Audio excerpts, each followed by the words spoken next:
Welcome to Eat Blog Talk, where food bloggers come to get their fill of the latest tips, tricks, and insight into the world of food blogging. If you feel that hunger for information, we'll provide you with the tools you need to add value to your blog, and we'll also ensure you're taking care of yourself, because food blogging is a demanding job. Now, please welcome your host, Megan Porta. Food bloggers, hey, the new Eat Blog Talk community platform is on its way to you very soon. And I'm talking like August soon. And I cannot wait to open the doors for you to come see the space we're setting up inside for you. One of my favorite things about the platform are the challenges we are setting up, where you will be presented with different challenges, weekly challenges, bi-weekly challenges, in order to work through and grow different aspects of your business. This is a great way to stay on track and to stay relevant, which is why we're making it a pillar feature within the community. Join the waitlist to get the details and discounts so you can start feeling more connected and more confident. Visit eatblogtalk.com/launch to get all the details. What is up, food bloggers? Welcome to Eat Blog Talk, the podcast made for you, food bloggers seeking value for your businesses and your lives. Today, I will be having my second chat here on Eat Blog Talk with Yumna from Feel Good Foodie. And this time, we are going to talk about TikTok. Currently raising her family in Michigan, Yumna is the home cook, recipe developer, and inspiration behind Feel Good Foodie. She creates nutritious, delicious, and family-friendly meals, sharing her enthusiasm for natural ingredients and clean eating. Yumna experiments with the new tastes and textures, providing healthy alternatives to everyday staples that make you feel good. Yumna, I am excited to talk about TikTok today because, like I said before the interview, I know nothing about it. But first, before we do that, give us another fun fact about yourself. Oh, okay. Sounds good. And I'm really excited to be here as well. A fun fact is I'm actually an artist. And I didn't realize this, but I actually, when I was 11, I realized in an art class that I actually know how to draw and paint like really well. And so I developed that over high school and college. And so I don't do it anymore, but I have this little artistic side of me. And I think it's really helping actually with food photography and food styling. So it's a little fun fact about me. Cool. I think it's so rare to find people who can draw really well, right? I mean, Yep. Like most of us can get by, especially for creative. I am not a good drawer, but my mother is like this amazing drawer, and it's just like mystifying. Like, how do you do that? So that's really awesome. A skill that a lot of people don't have, I think. Yeah, it was interesting, like just learning that about myself. I'm like, oh my gosh, I'm really good at this. And I enjoy it. Whoa, So check that out. Yeah, so that's pretty cool. That is cool. Thanks for sharing that. So, Yumna, you're here today to talk about that super hot, trendy platform known as TikTok that I know absolutely nothing about.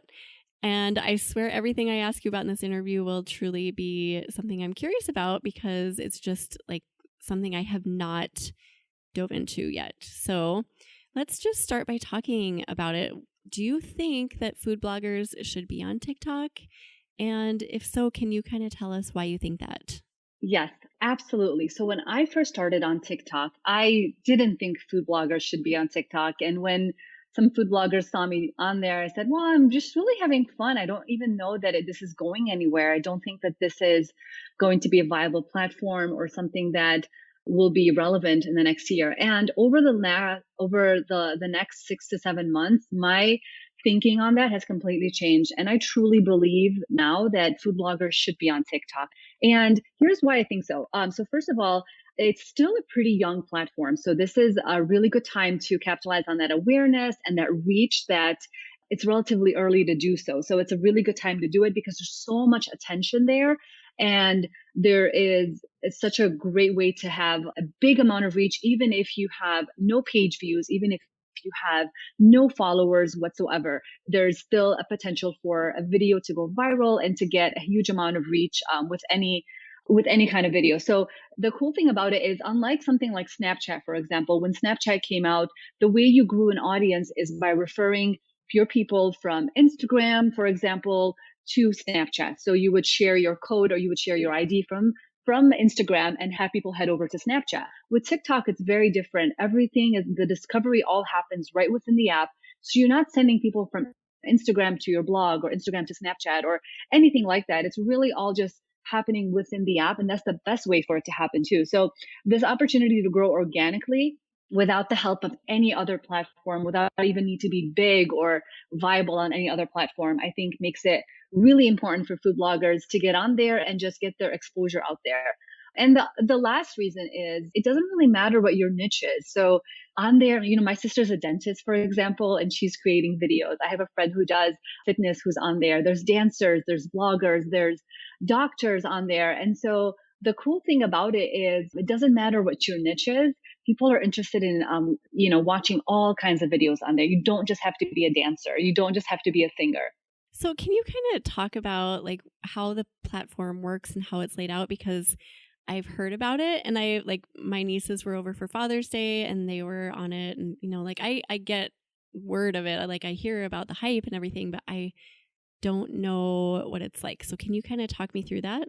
Yes. So basically, you can create videos that are, I think, a minimum of 5 seconds. I think there's a minimum there, up to 60 seconds. So these videos, they could be like an Instagram story. They can be as polished as something like an Instagram hands in pans kind of video.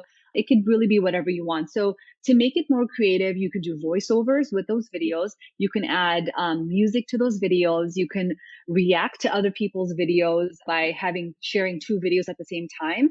So there's just a really cool way to upload those kind of videos. And what's really different too is you can create those videos right within the app without having to use anything else. So a lot of people will ask me, well, what are you using to create the videos? And I will literally say the TikTok app, because within the app, you can record up to 60 seconds and then you can trim down those videos.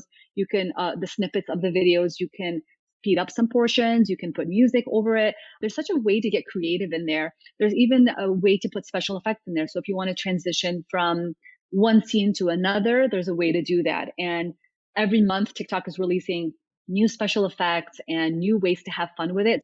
Edit, you can create, edit, and upload all just within the app. So it's just it's a very, very high, it's actually 100% video. So everything you do on there is video. And if you are doing photos, for example, if you are sharing the photos, you would need to make that into a video. So sharing a series of at least 5 to 10 photos and making it interesting. So that's interesting. Okay. So that's how it is. It's 100% video and it's all vertical videos as well. So we know we're used to holding our phone vertically, and there's a lot of things that try to have you flip your phone and things like that. But what works on there is those vertical long form type of videos. Okay, that helps me kind of wrap my head around it. So it's 100% video. There's no photos. If you do have a photo, you can turn it into a GIF or something that moves in video format.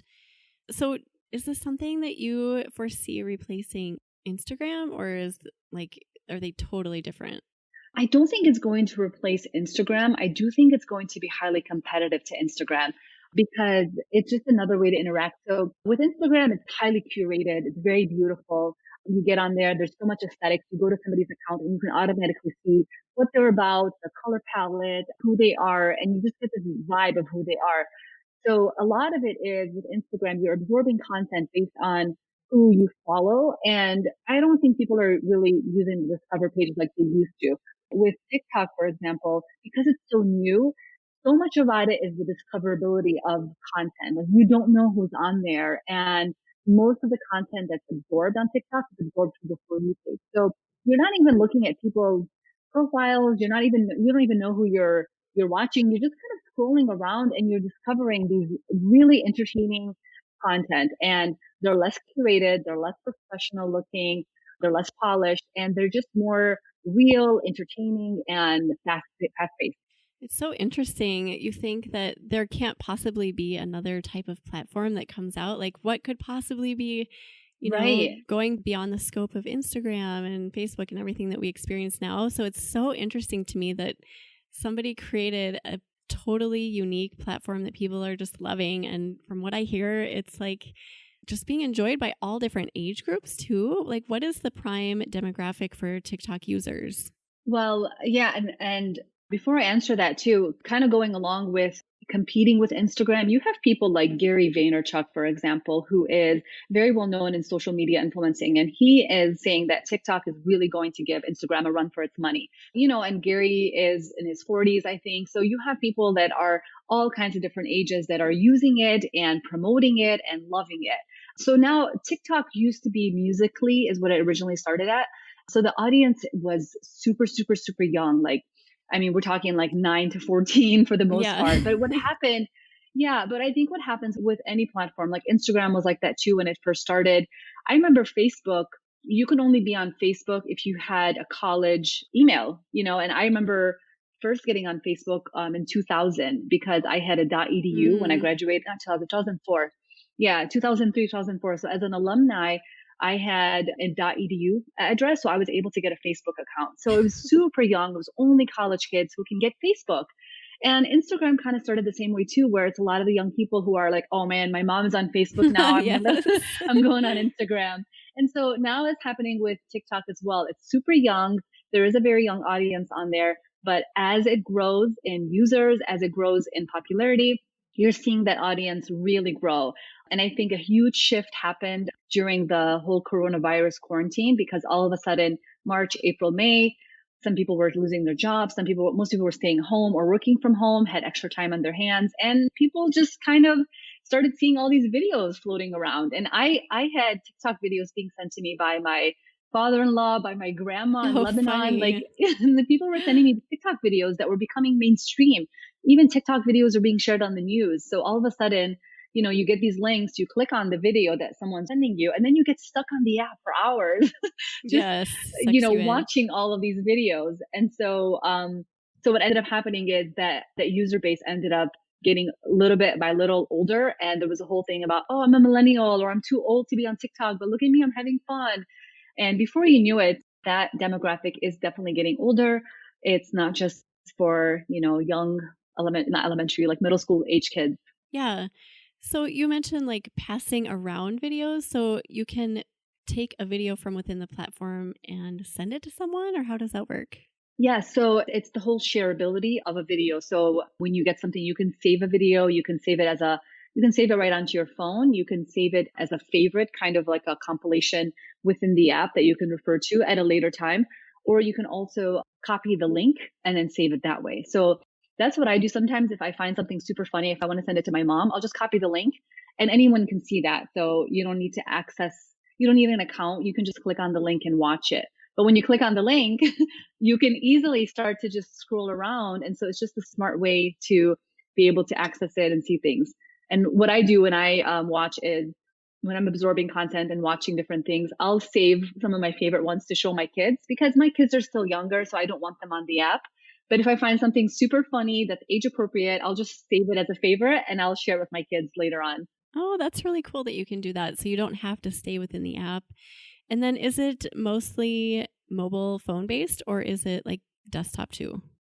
I believe it's 100% mobile phone based. I don't think anyone is, if you're looking at articles, you can access it that way, but nobody's really using the content that way or uploading the content that way. But just like Instagram, where you can kind of view it on the desktop, you can view TikTok on desktop as well. So if you see, like, there's been a lot of roundups lately of like best TikTok hacks and fun TikTok things. And if you click on those links, you can watch them on desktop. But the way most people use the app, and it's more fun to use it through your phone as well, because the way you're scrolling, the way the comments upload and all of that, it's just more engaging on the actual phone. So really the coronavirus and the quarantine, everything we've just experienced kind of launched a new set or like everybody into using this app, because I've seen little bits of it too, just on commercials. I know that they've been incorporated into commercials recently. So, I mean, I was pretty unaware before, but now it's like a huge thing. So that's really interesting that something that we just experienced that wasn't very fun launched this new cool thing. So I'm definitely going to check it out. But I'm always reluctant to spend my time and energy on something that may just be a passing trend. You know what I mean? Because all those apps, they kind of pop up now and then and they're like, oh, this is going to be a competition for Instagram. So you get on it and you spend time like getting your profile ready and doing all the things. And then all of a sudden it's gone. So I am always reluctant to do that. So what do you think? I mean, do you 100% feel like we should invest time into doing this for our businesses or just for personal or both? What are your thoughts on that? Well, it's so hard to predict where the app will go because when you have Facebook and Instagram being such giants that they are, they know that TikTok is a big competitor now. And, what happened with Instagram stories kind of taking the whole Snapchat story idea. Instagram is watching very closely and they may adapt a lot of the features that are happening now to Instagram. So we don't know 100% if TikTok will stick around. But what I do know is the way of creating videos on TikTok, the way of consuming videos on TikTok, I don't think that's going anywhere. And so I feel that as a content creator, it's such a valuable platform for you to get on and actually, get behind the camera, talk to your audience and say, hey, I'm going to teach you a hack of how to do X, Y, and Z today, and actually go through it and share it. It's just a different way of creating content that kind of pushes you outside of your limits, makes you think creatively about problem solving and about entertaining in a different way. And I think that skill by itself is so valuable in the next wave of how we'll be creating content in the future as food bloggers. So even if the actual app itself does not stick around, I think the way that we're creating content and consuming content is so vital, and it's an essential skill for us to learn right now. I know some bloggers who just basically shared photos and videos on their Instagram, and they're fine and they're doing amazing things and their blog is thriving. And all of a sudden they get on TikTok and they realize, oh my gosh, this is so hard. It's so different. What do I do? And that getting out of your comfort level. And it's just such a great way to grow. And I feel that for myself, that has made me a little bit stronger in, getting behind the camera, a little bit more confident in speaking about my recipes, and then just being able to just have more fun on, with my content. So if I have content that I've made for the blog and I've made for Instagram, I always think about like, okay, how do I make this interesting so that the 12-year-olds do like it, but at the same time, the 35-year-olds are going to make the recipe as well. So I'm thinking about my content in a new way to reach a new audience. So I think there's so much potential. And I think even if the app goes nowhere, you're still getting eyeballs, you're still getting reach, you're still getting, training and learning a new skill in a way. Yeah, that makes sense. I mean, sometimes just stepping out of our comfort zones is really important and valuable and just like helps us to grow in ways that we can't imagine. So if nothing else, I think maybe it's worth it for that. Now, what do you think about making money? Because I know a lot of people use Instagram for brand sponsorships and things like that. Are there ways to make money on TikTok? I think we have to look at it like it's still a baby app and it's still in infancy. So the money making opportunity right now is through brand sponsorships. It's still pretty minimal. So what's happening now is TikTok is trying to own part of that, for example, by having brand sponsorships go through the app. So for example, there's like a creator marketplace. So I am part of that creator marketplace. I think you might need like 5,000 followers or something. It's not even a big number to be part of that. But once you're part of that creator marketplace, then you'll have opportunities to apply for different programs. So a company might see you and say, hey, we really want to work with you. Here's what the campaign is about. Do you accept or decline? And once you accept, then you can go through, monetary and things like that. And so far as a healthy food blogger, I've gotten 7 or 8 or 10 different opportunities, but nothing has been healthy. It's been like super, yeah, it has not been any healthy opportunities, or it's been apps, to promote an app or like an editing app or fun little things like that, or like frozen foods. So I have not accepted any of those at all, but I did also have opportunities coming to me just via email. Like I worked with Thrive Market and it was a flat fee that they paid as well. And it's not as competitive as Instagram, but I was still actually able to make some money on there. So those opportunities are starting to come with reputable brands that know the value of social media marketing. So I was able to do one. I think also Bob's Red Mill had a big campaign. Dole had a big campaign. So you're starting to see, even Kind Snacks, I've seen them do a campaign as well. So slowly starting to see some of these brands experiment with it. They're not pouring a lot of money into it, but they're picking influencers who know how to create content, who they're pretty sure can get the word out, get the awareness out, and just build reach. So there's no click link in bio for this recipe and swipe up for 15% off. It's just going to look really different. So right now they're experimenting with it, and the brands who are doing it just for awareness, like building awareness for their product or a certain brand or campaign or something like that. But outside of that, the other people who are making money are using it to have like a masterclass of something. So if you create all this content that helps people create the most beautiful Instagram story, all of a sudden people might ask you, hey, can you teach us this? And so you can actually sell courses like that, through the app.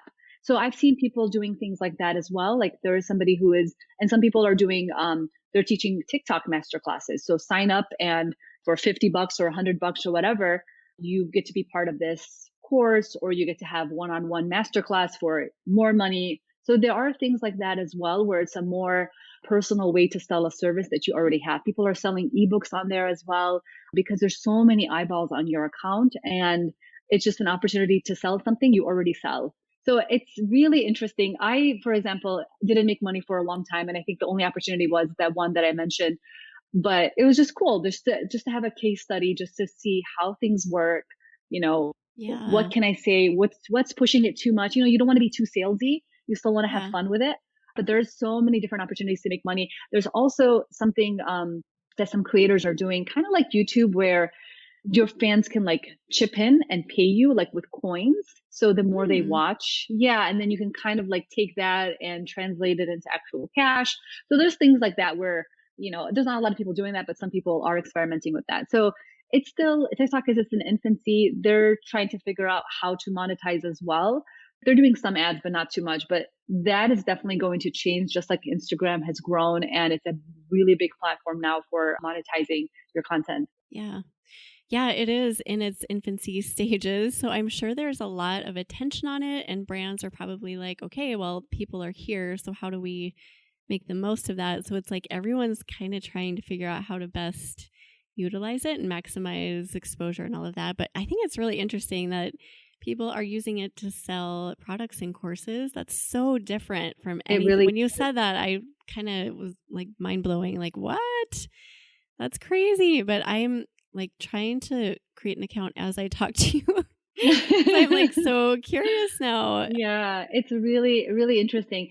And I think what you'll find is the followers, the users are so much more engaging than any other platform out there. I mean, the level of engagement is unreal. And so people are watching closely, they're paying attention to what you're saying and asking questions, and so they're very, very interested. And so putting out a course, especially, I think you have to kind of build rapport first that you're an expert in something, but putting out a course or selling a product as an influencer can really be beneficial. So the algorithm, is there an algorithm that's just like similar to Instagram, or how does that work? Yeah, the algorithm, where everyone's trying to like always crack these algorithms, but the most important part of the algorithm is retention and sharing and completion. So TikTok really values you watching a full video. So think about what kind of video is going to get people to watch it all and then rewatch it and share it. So those are the three biggest things. So it's not about the likes and it's not about the comments as much. Those are much, much lower in priority compared to completion, shareability, and rewatch. They want people to watch it over and over again. So what happens when I find a really funny TikTok is I'll watch it like 2 or 3 times, then I'll save it, and then I'll show it to my husband, I'll show it to my kids, and then my kids are like, oh, let me see it again. And me as a user, I've already watched it like 8 times. And especially if my kids Yeah, like it, like, sure. can we watch that again? And then I just keep them in my favorites and we watch them over and over again. And those videos end up really going viral and they end up sticking around for a really long time. But the other cool thing about the algorithm is after 24 hours, your content does not die. So what happens is if I have a video today that did really well, it's going to bring all these extra eyeballs to my account. And when it does, if there's a little bit of an uptick in some other video that people see, like, oh, what is this video about? And even if it's a little bit of an uptick, TikTok will notice, okay, this other video that she posted a month ago or 2 months ago seems to also be getting some really good attention. Let's push that out again on the For You page, which is like the popular page, and get that going again. So what you'll see is kind of like content waking up again, days later, weeks later, or even months later. So one of my hot ones right now was from March. I mean, it just kept going. And it's a viral video that just kind of keeps on giving. I have another one, I want to say early May, that's still in my top 10 that's bringing Oh, followers in. wow. So the algorithm is just different. And so what makes it interesting is, how do you get people to watch your video fully and then maybe rewatch it again? So I had a funny one where it was just very like, I was making chicken burgers and it was a fun hack of, this is how I make my chicken burgers, like all the same size. And I used the top of a mason jar and just like that. And then I said, look at that perfect square, and I ended the video right there. And people were like, what, did you say square? And I actually said it accidentally. I said it accidentally, but I That's thought I was hilarious. gonna do. It was just like I was doing the voiceover and I said it really quickly. I'm like, why did they say square? And then I said, you know what? That's actually really funny. And the video went viral. It was very poor quality lighting. I wasn't in it, just literally shot it in like 10 seconds. It got 1.3 million views and the comments are Wow. hilarious. Like, Oh my gosh. so, because people were like, wait, did she say square? Well, I'm the queen of saying things that are just like weird. So I fit right in over there. Yeah, everyone's like that. That's So so yeah, funny. so it's just like fun ways, where people will say like, watch till the end, but you want to kind of have something fun at the end to make sure that people are watching it to the end. So those are kind of the things to keep in mind for the TikTok algorithm. So I'm part intrigued and excited, and I'm part stressed because I just don't want to learn a new thing. You know how that is? You're like, Yes. really? But I mean, it sounds really cool. So I mean, enough that I already have an account within the time that we've been talking. So, Wonderful. so I'm excited to dig in, and I think this is something that my boys, they're 13 and 10, I think they would like it too because they have nieces who are, like older teens, and I've seen them showing them different videos and they're like, Mom, why don't you have TikTok? I'm like, no, don't talk to me about anything new. I'm not doing it. So they'll be excited to know that I'm on here. Okay, so you, Yumna, are like the master queen of growing. I know you have just this magic with growth and growing platforms. And in our last interview, you talked about just this incredible growth that you experienced on Instagram and on your blog. So, talk to us about your secrets. What are your tips for growing, not just on TikTok, but on any platform, really? Because you do have that magic. So, give us some of your best tips. Okay. So I think one of the biggest things is kind of knowing your audience and knowing the correct format. So for example, if, I'm trying to grow my YouTube channel right now and those square hands and pans videos is something that I created on Instagram, but those don't work on YouTube. So kind of thinking about, okay, what's the format? What's popular? What's acceptable here? And what's the correct way to share content? So I think knowing that is super helpful and will actually help you push a little bit further. So sometimes it makes you feel like, well, I already have a square video that I created for this muffin recipe. So why not throw that on YouTube because they accept the videos? Why not throw that on TikTok as well? But it's really important to figure out how are people consuming the content and what's the correct format. So having that correct format, I think is really, really important. Another thing too that I would say is thinking about having people fully consume your content. So on Instagram, for example, is it watching all of your carousels? Is it having engaging carousels that does it step by step to show the recipe from beginning to end? Is it a really thoughtful caption that makes people want to read from beginning to end? On YouTube as well, is like, what is it that's going to make them watch all the way till the end? On TikTok, we talked about this idea of completion. Is it something funny that you say at the end? There's a guy who always says, hit it with some flaky salt, and he eats at the end, and you just wait for him to taste whatever he's making with flaky salt. Like at the end, you always wait for that. And so thinking about how to get people to spend time on your content and complete your content, because it doesn't matter what platform you are, even on the blog, if somebody is going to read it from beginning to end, that completion is really going to be valuable for increasing page views, increasing retention, and helping whatever algorithm it is, whether it's Google, YouTube, Instagram, TikTok. Completion is so important for all of those algorithms. So always thinking about not just throwing content there, but how do you get people to finish it, watch the whole thing, read the whole thing, capture the whole thing. So that's a second tip that I really like to think of. Another tip too is thinking about like engaging your audience and hooking them. So with TikTok, it's really important to hook them within the first 2 to 3 seconds because it's such a fast paced app that's happening. Like people are just scrolling and trying to find the next funniest thing, the next brilliant thing to watch because they want to share with their friends. They want to show their family the funniest, best things they saw. And same thing with YouTube. If you're teaching someone how to cut a mango on YouTube, you better hook them the first like 5 seconds why they should watch your video and not the next 15 videos that also show how to cut a mango. So thinking about that hook that's going to engage them from the get-go and keep them watching. So and this kind of goes in line with like tip number 2. And it's the same thing on the blog as well. When we do our little intro for the blog, it's like this recipe takes only 10 minutes in one pan and your whole family is going to love it. I mean, you hook them. They want to make the recipe and they're going to continue to read on to learn how to like have this magical dinner recipe tonight. So always thinking about like how to hook people.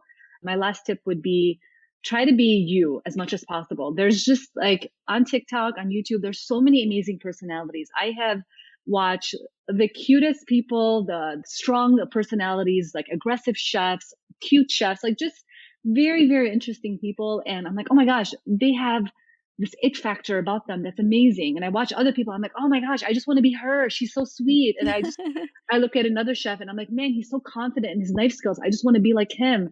And I think looking around, I'm like, well, I have something unique about me. And reading the comments, you can kind of learn what people like about you. People are like, oh, you're so approachable, or you're so sweet, or I like listening to your voice, whatever it is. Yeah. People will kind of tell you like, oh, you're so approachable. Your recipes are so healthy. Like they will kind of hint to you what it is about what your you. thing is. Yeah. Yeah. And so stick to that. Take that. Don't try to be someone else because, there was a really confident chef and I was like, I'm going to be so confident. I'm going to try that. And then I did one with hummus. I'm like, I'm going to teach you how to make the best hummus of your life. And it did fine, but it wasn't me. I'm not this aggressive, like, trust me, I've got the best hummus ever. And I do, but it's not my personality to do that. So, whatever platform you are, you really have to be authentic to who you are, and that personality will shine through. And especially if your brand is more about you and less about here's some recipes. Like if your brand is you, you have to let that shine through on YouTube. You have to let it shine through on the blog with the way the way you write your recipes, the way you give instructions. I've seen so many bloggers with their instructions. They're fun and they're cute. They're not just like preheat the oven, they might say something like get the oven going, whatever it is about it, making it more personal, making your personality shine, I think is really going to make people connect to you and have your content be more sticky. So I think those kind of tips, I think about them, whatever platform that I'm on. And I've had success, I think, with 4 or 5 different platforms right now, being able to grow them massively in a very short amount of time. YouTube has been hard, but it's, I would say in 6 months, I was able to get to like 12,000 followers, which is not bad. That's amazing. In a 6 month, wow. Yeah, that's really good. In a 6 month period. But I started for years just sharing squared videos from Instagram because I just didn't have time to create anything unique for YouTube. Now I figured out a way to do it, showing my personality and just being able to teach in short, simple videos that are approachable. So, so that's what I would say. And I would say a lot of people might give the tip like, oh, find one platform that you love and then just stick to it and do it well. But I don't agree with that personally. I feel like we're at a time where we're a package deal. Our consumers, our followers are everywhere. And you kind of have to be everywhere. If you want to be this big brand, like the Food Network, they're not just on TV. They're on Instagram. They're on, they're everywhere. And if you want your brand to be a household name, you really have to be everywhere. And you have to figure out what's that content that makes sense for the different platforms. Wow, Yumna, you are so inspiring. Seriously. Aww. I mean, I talk to people all the time who are just killing it like on 1 or maybe 2 platforms. But you just have figured out how to kill it on all of these different platforms and really grow. And do you think a part of that is just like kind of believing in yourself, like just knowing it's going to happen? I feel like you have that element of just the right mindset. Like, I am going to figure this out and I am going to do this. You know what I mean? Because some people are like, oh, I just can't. I hate Facebook. I'm not doing it. And of course, they're not going to get love on Facebook or a platform, whatever, if they say that, because it's just how it works. Like if you really believe something, it is going to happen. But if you don't, you're going to not see that come to fruition. Do you agree with that? I totally do. I really believe so much of it is the mindset, but then also putting in the work. So, I usually will try to take a time. I kind of dedicate different periods of my time to growing different things. So there was a period where I was like, I am not doing anything. I'm declining everything and just focusing on my blog because this is the priority right Yeah. now. And ever since we've been in quarantine, I've been dedicating myself to producing at least 1 to 2 videos for TikTok or sharing 1 to 2 videos for TikTok daily. And I made it a goal. And so another part of it is like it's the mindset, but it's also kind of the action behind it as well. So I said, you know what? Like, I'm not going out as much. Things are a little bit slower. I'm going to post every single day on TikTok until I get to 1 million followers. And I'm like, this is what I'm doing. This is my goal. I'm saying it out loud. I'm telling the world. And I believe that I will get to 1 million followers. It might take me another year, but I will continue to share 1 video a day until I get there. And then kind of think about, okay, how do I just cruise from here and then focus on the next thing that I need to grow? And so I think you can't grow them all at the same time. You have to kind of, hustle on one for a little bit and then cruise control. Like I'm just cruising on Instagram right now. It's like the forgotten child. Oh. I'm like, it's on auto, it's on cruise control. I'm just like, it's fine. It's there. But yeah, I do Yeah. believe you kind of have to put the work behind it as well and focus on one thing at a time, for a certain period of time. I read this business book and he covers this concept of cycling, and it kind of is along the lines of what you're talking about. Like you can do multiple things because you always hear people say like you have to do like one thing, focus on one thing and that's it. But this guy was talking about like you can do multiple things, but you can cycle through them. So exactly what you just said, like yes, I'm still paying attention to Instagram, but it's not your primary focus right now. And right now you're focusing on TikTok, and then after that it'll maybe be something else, and but you're still keeping everything afloat. You're not just like dumping the other things, you're making them, getting by with them, but eventually you'll get back to them. So I love that concept. I think that's a really smart one too.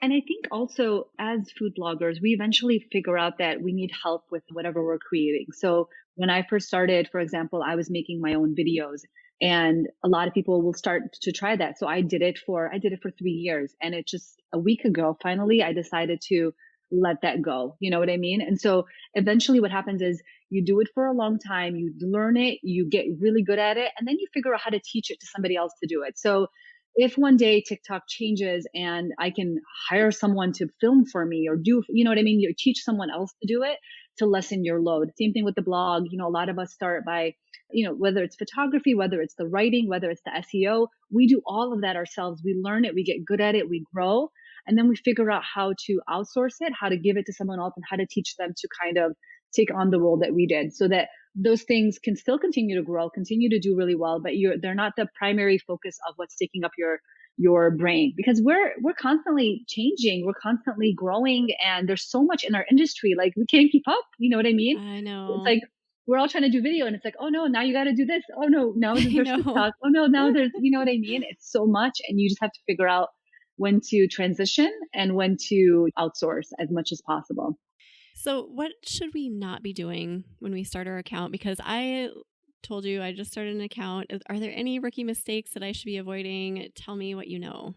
I would say, like, one of the biggest rookie mistakes is people kind of have the idea that TikTok is for singing and dancing. And so they get on there and they just try to, like pick up the latest dance moves or try to do something funny or take a lip, like, voiceover that they think is funny. And I did all those things. And if you scroll back at my account, I did some hilarious things, Oh, I can't wait. I'm going to go look. and there's some really funny stuff that, and I try to keep everything food related. So if I took a Kim Kardashian, funny, Yeah. funny over, I still related it to food for, in a way. And they did okay, but there's so much of that content out there. And I think about it like with TikTok, there's so many people who are not content creators, but they can get on TikTok, they can go viral, and they become content creators because of 1, 2, 3, 4 videos that ended up going viral. We as food bloggers, we're already content creators. We know how to create high quality. So stick to what you know and put it out there in a way that's fast, quick, and fun. So I think that's what I would recommend. Like the biggest rookie mistake is trying to just like do all the trends and just fit in and dance and that. And you can just literally get on there and cook like make a muffin recipe, but how do you show that muffin recipe in maybe 20 to 30 seconds that shows the best parts of the muffin recipe and the most interesting parts of the muffin recipe that's going to keep them watching and make them want to make the recipe.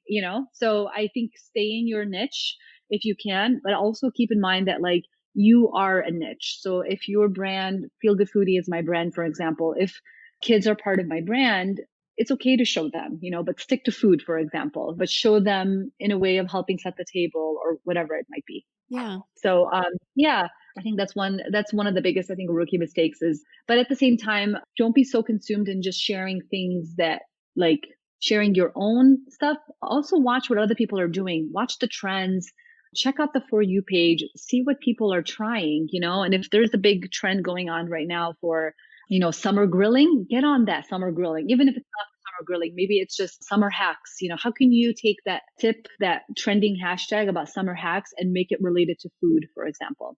Is there a clear place to go where you can see what's trending on TikTok? Yeah. So as soon as you go, there's like a homepage and you can kind of see like the last, all the hashtags that are trending. For example, pancake cereal was trending for a while and that was a really hot thing. And for a week, or whipped coffee was trending for a while. So you better get on those things because a lot of times it's food that's trending, and other times it may not be anything related to food. It might just be like, something like Father's Day or something. So yeah, you can get on the homepage and you can see all the trending hashtags. And what TikTok does is it will pick 8 of those videos. They basically handpick the top 8 videos to share them on the home screen. And they pick those based on your voiceover. They pick them based on hashtags and also based on your caption. So one of mine, it was healthy lifestyle, I think, or healthy tips, I think it was. And I never had anything about healthy tips. I think my format said, here's a healthy way to make energy bites, and it was a really old video from like February or something. But a month ago in May, it appeared on the homepage for healthy lifestyle, and so TikTok kind of handpicks those based on voiceovers. They're kind of going through them and handpicking what should be on that page.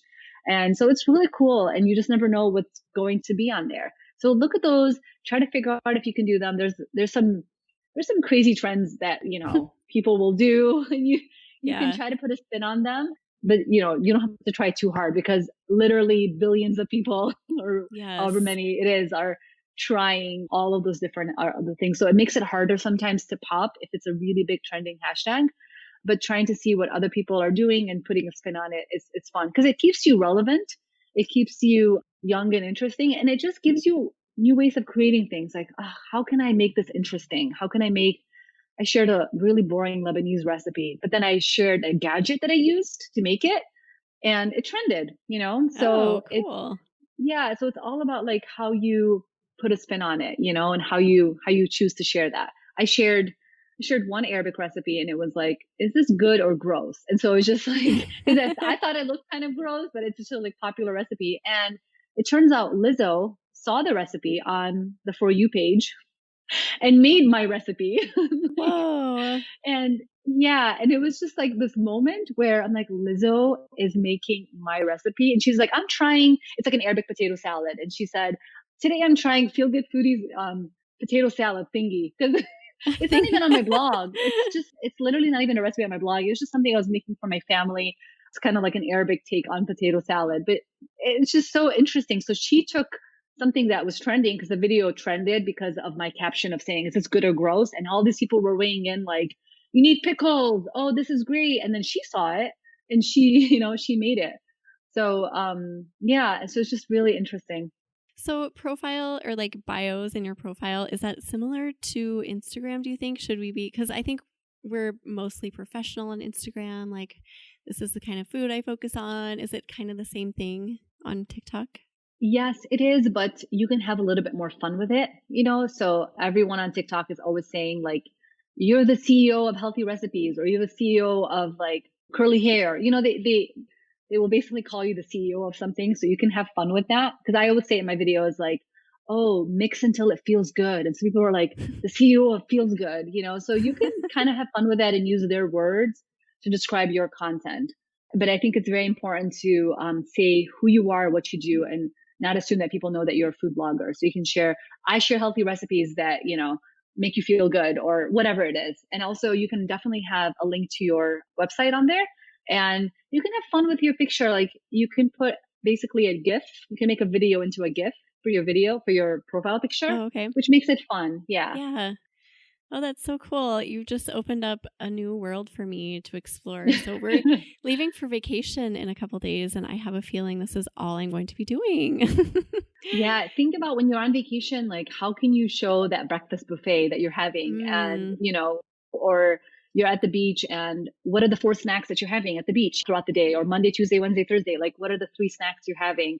So just, you can think about things like that. And it's really fun, and sometimes literally a 10-second video that you didn't even think twice about is the one thing that goes viral. And all these people are becoming famous because because one of the best things about TikTok is every single video, every single person has an equal opportunity to go viral. Doesn't matter if you have 1 million followers or 1 follower. Oh, that's cool. That's a cool concept.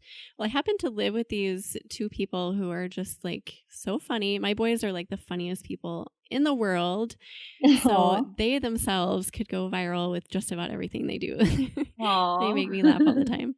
So I'll have to incorporate food into that somehow. But just fun. I'm excited to explore it. So thank you for proposing this topic. And I'm glad we could incorporate your amazing growth strategies in here as well, because I know you've just got that magic, Yumna. You're amazing. Thank you so much. Yes. Well, thanks for being here. It's about time to wrap up, but is there anything that we missed talking about TikTok or growth that you just want to say before we say goodbye? No, I don't think so. I would just say, give it a try. You just never know. Try it out. And even if you just put something out there once a week, just give it a try. It'll be fun. And I think a lot of the people who are hesitant about it will get addicted to it. It's just something about it. So it's worth a try. Don't be too intimidated. And if anybody ever has any questions, I love talking about it and I'd love to help. Awesome. Well, thank you again so much for being here and sharing all of this. We will put together a show notes page for you that has everything that we've talked about today. And you can find that at eatblogtalk.com/feelgoodfoodie2. Yumna, tell everyone where they can find you online and on TikTok and, I don't know, your blog and Instagram maybe. Okay, well, I'm Feel Good Foodie everywhere. So the ones that I interact with the most is usually Instagram, but you can also email me as well. Awesome. Thank you again. And thanks for listening today, food bloggers. I will see you next time. We're glad you could join us on this episode of Eat Blog Talk. For more resources based on today's discussion, as well as show notes and an opportunity to be on a future episode of the show, be sure to head to eatblogtalk.com. If you feel that hunger for information, we'll be here to feed you on Eat Blog Talk.